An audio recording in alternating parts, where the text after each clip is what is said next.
Ah, kani may ato ang gituyuan pag video no. Kaning kuan diri sa amo, strawberry din sa amo.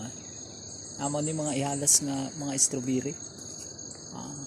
Kani pala hinog pero sahay dagan kay nig hinog. Amo ni ako ang gibidihan kaya ato ang naagian karon din sa ato ang pagrobing sa ato ang trabaho. Kani siya, ano siya ang punuan sa strawberry. Kana siya. Ihalas nga strawberry ni siya. Pero mas daghan siya sa kuan, mas daghan siya bunga sa kanang strawberry nga ginatanom. Mane.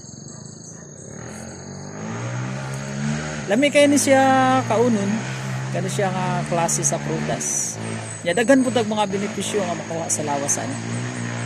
Pagkaon ani niya nga klase sa strawberry. Mao ni siya no. Mao ni ang iyahang purma. Kani siya nga kuan, kani siya nga klase sa prutas. Lami kay siya. Ang sulod niya, tan-aw ninyo ang sulod niya. Pakita na ko ang sulod mo na. Strawberry gid siya kuan, purma. Napoy dagko gid ani. Pareha gud sa kanang strawberry nga gina-culture, ginatanom. Napoy dagko. Pero kani siya dili kay siya dagko, gagmay lang siya. Pero tamis siya. Mas ganahan ba gani ko magkaon ani kontra atong strawberry nga daghan sa bagyo nga nabuhi ni siya kani nga tanom sa kanang kuan gyud nang inani ba bugnaw ang klima. Makita nato sa ato ang lugar nagagabon paghapon din. Ato na ning lubos-luboson kay tagsarabi ata makakaunog yun ani no. Ato na ning hotdo ning iyang hinog. Napontay hinog didto. Pero kay taas man. Dagang pagbunga. Say dagang kay ni siya og hinog.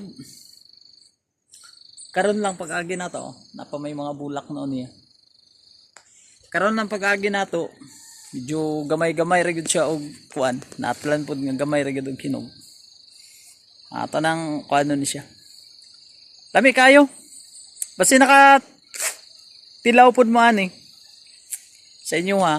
Nakakaon pod mo ani sa inyo ha. Paki-comment lang pod sa lasa sa inyo ang kuan diyan. Ihalas nga strawberry. Okay? Kana na lang. Antod sa sunod pa nato nga video.